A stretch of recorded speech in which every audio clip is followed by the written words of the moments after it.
Le log. Alors, c'est un sujet qu'on aborde tous à un moment donné, surtout quand on débute, et qui peut paraître souvent fouillis, compliqué.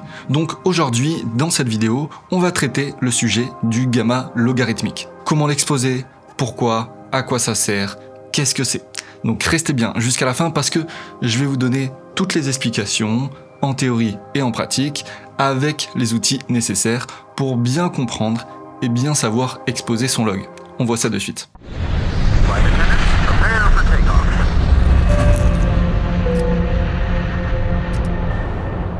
Bon, déjà, le log, c'est un gamma. Et un gamma, c'est quoi? Un gamma, c'est la fluidité avec laquelle l'image passe du noir au blanc.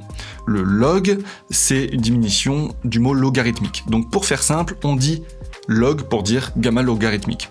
C'est un gamma qui est le plus utilisé aujourd'hui en production et en post-production vidéo professionnelle. Au-dessus, en termes de quantité d'informations, il y a le RAW.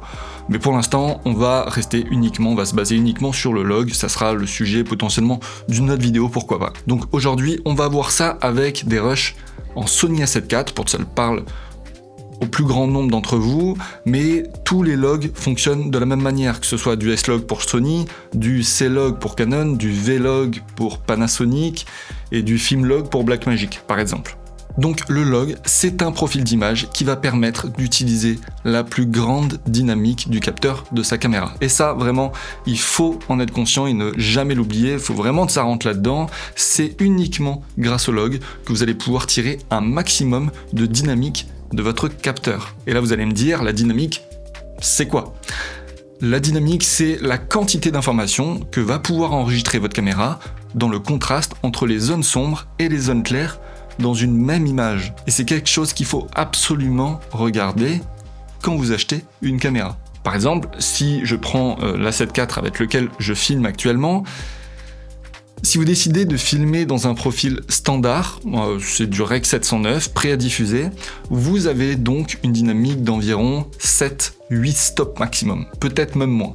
Alors que si vous l'utilisez en S-Log 3, évidemment en 10 bits, en 4.2 de 10 bits, vous obtenez environ 12,9 stops, donc quasiment 13 stops de dynamique. Donc c'est clairement le jour et la nuit, et c'est ça le nerf de la guerre, pouvoir capter un maximum d'informations dans votre image pour avoir la latitude que vous voulez au moment de la post-production.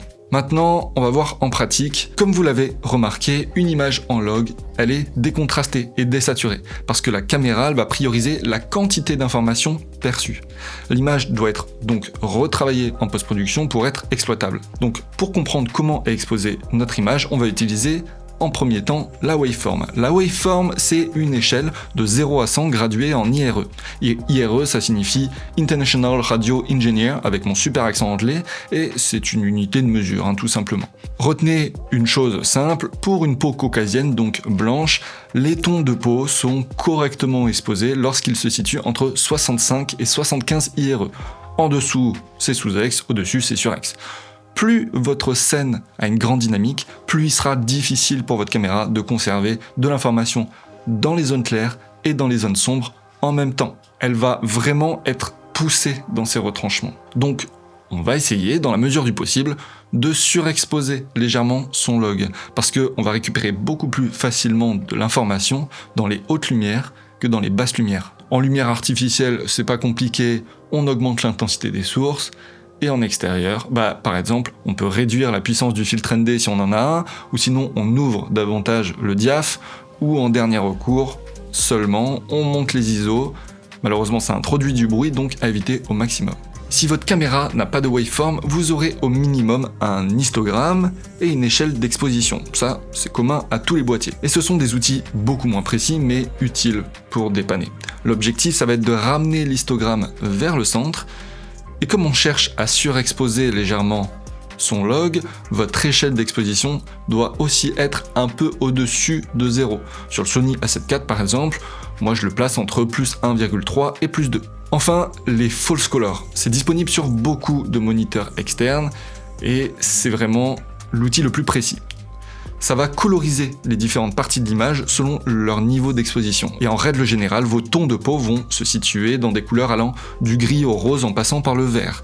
Mais plus on va vers le bleu, plus c'est sous-X, et plus on va vers le rouge, plus c'est sur-X. Le but en tant que vidéaste, cinéaste, chef opérateur, c'est de comprendre comment ça fonctionne, comment fonctionne votre caméra, pourquoi votre image elle réagit de telle ou telle manière, et de développer le bagage technique nécessaire pour obtenir la meilleure matière première possible avant de passer évidemment en post-production et en étalonnage. L'étalonnage d'ailleurs, sujet passionnant qu'on abordera dans la prochaine vidéo où je vous donnerai les bases sur DaVinci Resolve pour structurer votre workflow sans faire n'importe quoi, pour que vraiment on puisse partir sur des tutos color grade beaucoup plus poussés avec une base solide. Dites-moi aussi en commentaire les sujets que vous voulez aborder dans les prochaines vidéos, parce qu'évidemment ça m'intéresse de pouvoir répondre à vos questions pour vous aider un maximum. N'hésitez pas à vous abonner si ça vous a plu, si vous avez appris quelque chose, pour ne louper aucune des prochaines vidéos.